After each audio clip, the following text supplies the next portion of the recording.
Ayan guys, nandito ako sa slaughter. Ngayon uwian na naman. Ayan ang place ng parking.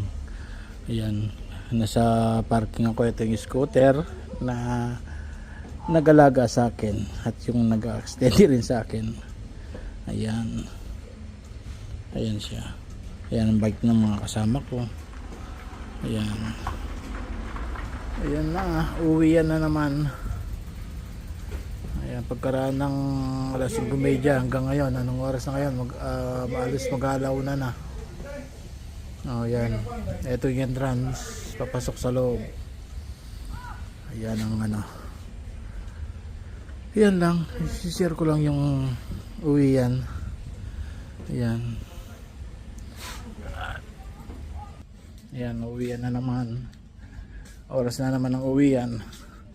25 to 30 minutes ang